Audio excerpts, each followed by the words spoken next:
Robot सास। शहर में रिश्तों की कमी और अपनों के प्यार की कमी लगभग हर घर में है। किसी को अकेलापन अच्छा लगता है तो किसी को ये काटने दौड़ता है। देखो राधा, तुम भले ही गांव की हो, लेकिन यहाँ शहर में सभी को साथ लाकर रखना पॉसिबल नहीं है। हाँ, लेकिन प्लीज किसी को तो बोलो हम लोगों के साथ रहे। तुम सारा दिन ऑफिस और मैं घर पर पकती रहती हूँ। अरे तो किसी सहेली को बुला लिया करो, बातें कर लिया करो। किसको बुलाऊं? कब तक बुलाऊं? तुम सासू माँ को बोलो ना आकर यहाँ रहे। ठीक है, बात करता हूँ मैं उससे।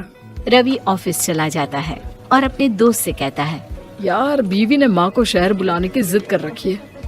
अब सोच रहा हूँ कि ऑफिस से दूर जाकर कहीं कोई घर ले लो किराए में। अब 2 कमरे का मकान तो पास में महंगा ही पड़ेगा ना। पर यार गांव की लड़कियों को शहर शादी करके लाओ तो यही दिक्कत होती है। वो लोग समझ ही नहीं पाती कि शहर की जिंदगी कितनी मुश्किल है। सबकी अपनी अपनी परेशानी है। अब मेरे वाले को देख लो, वहाँ के ऑपरेशन के लिए 2 हफ्तों के लिए लेकर आया था। बीवी ने तो इतना हंगामा किया कि माँ को 1 हफ्ते में ही वापस भेजना पड़ गया। सोच रहा हूँ कि माँ को फोन करूँ और कहूँ कि आ जाओ। क्या पता सास की चिक चिक सुनकर वो भी माँ को गांव भेज दे। आखिर औरतें तो औरतें ही होती है ना। किसे सास के साथ रहना पसंद होगा। बात आई गई हो जाती है। राधा रवि के पीछे एक बार फिर पड़ जाती है। वो 210 वाली है ना? हाँ, क्यों, क्या हो गया उसे? उसकी सास कलाने वाली है। बड़ी खुश थी कि वो अब दिन भर बच्चे को सास के पास रखकर घुमा फिरा करेगी। लेकिन हमारी तो किस्मत ही फूटी है। हमारी सास कब आएगी कि ये सुख हम भी ले सके? देखो, मैं माँ से बात कर लेता हूँ, लेकिन माँ हमेशा के लिए कैसे आएगी? कोई और तरकीब सोचो ना। एक काम करो ना, मुझे गांव छोड़ दो, मैं चली जाती हूँ। कम से कम सास का सुख तो देख लूंगी। लेकिन ऐसा कहाँ हुआ कि कोई सास बहू एक साथ सुख से रहे। रवि तो जानता था सब, लेकिन करता क्या। पर कहते हैं ना, पति का दिमाग है, चलेगा तो सही। एक आइडिया आया है।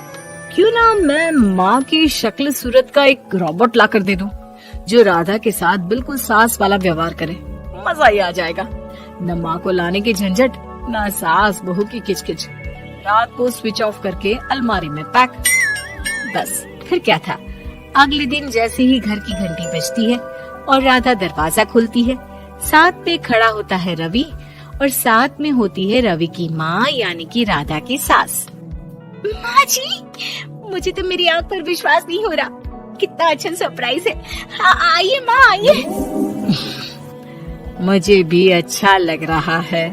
मैं भी खुश हूँ, मैं भी खुश हूँ, मैं भी खुश हूँ। दरअसल रोबोट सास की बैटरी ढीली होने के कारण वो एक वाक्य को रिपीट करने लगती है। माँ जी इतनी खुश है कि बार बार दोहराए जा रही हैं कि खुश है, खुश है। मैं अभी पानी लाती हूँ। राधा पानी लाने जाती है कि पीछे से रवि सास की बैटरी टाइट कर देता है और ऑर्डर का प्रोग्रामिंग ऑन कर देता है। पानी लाओ, चाय लाओ, खाना लाओ, मेरे बाल झाड़ो, मेरे कपड़े धो, मेरी चप्पल कहाँ है, लेकर आओ। अरे ठीक है माँ जी, सब ला रही हूँ।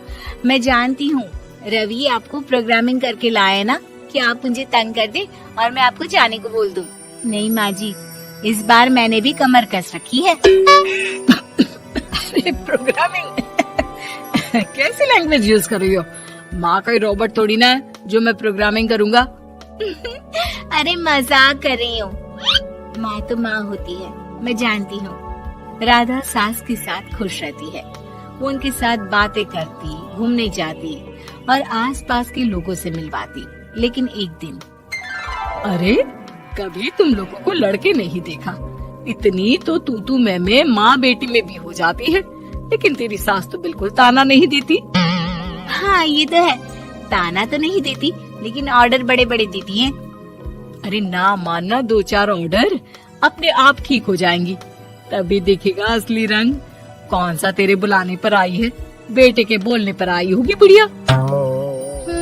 बात तो सही है, लेकिन यार कोई बात नहीं ना, सास लड़ाई करे भी तो कोई परेशानी नहीं है।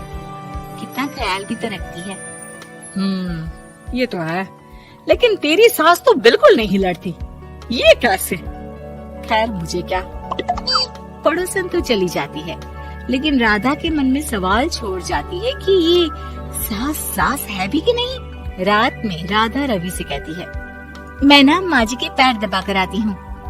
अरे लेकिन वो तो मैंने अलग कर दिया है। क्या क्या कैसे कहा? नहीं, मेरा मतलब कहाँ कभी माँ का पैर गांव में रहा करता था, तो मैंने काट कर मतलब माँ को शहर ले आया ना। Okay okay. रवि चैन की सांस लेता है कि चलो कुछ तो बहाना मिला, लेकिन कब तक। रवि रोज माँ के पैर दबाने के बहाने रॉबर्ट को कमरे में ले आता और डिसमेंटल करके रख देता। एक रोज, मैं आज माँ जी की कोई बात नहीं मानूंगी, देखती हूँ कैसे नहीं लड़ती। अरे ऐसी भी सास किस काम की जो खटर पटर ना करे। सास का डिमांड मोड ऑन होता है। खाना दे दो, पानी दे दो, नाश्ता चाहिए। लाई माँ जी। मैं ना देने वाली खाना पानी। लेकिन समय बीतता जाता है, दोपहर और फिर शाम और फिर रात। बहू सास को कुछ नहीं देती, लेकिन रॉबर्ट सास कुछ नहीं कहती। रात को जब रवि घर आता है, राधा रो रही होती है। अरे क्या हो गया? तुम्हारी माँ ने मुझसे लड़ाई की, खूब खरी खोटी सुनाई। मैंने तो आज सुबह से खाना भी नहीं खाया है। रवि समझ जाता है कि राधा झूठ बोल रही है, क्योंकि खरी खोटी वाली प्रोग्रामिंग तो उसने की ही नहीं थी। मैं माँ से बात करता हूँ, तुम परेशान मत हो। रवि रॉबर्ट माँ को लेकर कमरे में चला जाता है। वो उसे डिसमेंटल करके रख ही रहा होता है कि राधा, चलकर देखती हूँ माँ जी कहीं रवि को मेरे खिलाफ भड़का तो नहीं रही है। वो जैसे ही कमरे के अंदर जाती है, डर जाती है। सास के पुर्जे पुर्जे अलग थे। रवि, ये क्या है? ये माँ रॉबर्ट थी, तुमने ऐसा क्यों किया रवि? कुछ नहीं राधा, मैंने जितना अपने दोस्तों से सुना था कि शादी के बाद वैसे तो सब ठीक रहता है, लेकिन जब माँ और बीवी लड़ते हैं तो पति का बुरा हाल कर देते हैं। और मैं ना सुकून से रहना चाहता था, बस इसलिए।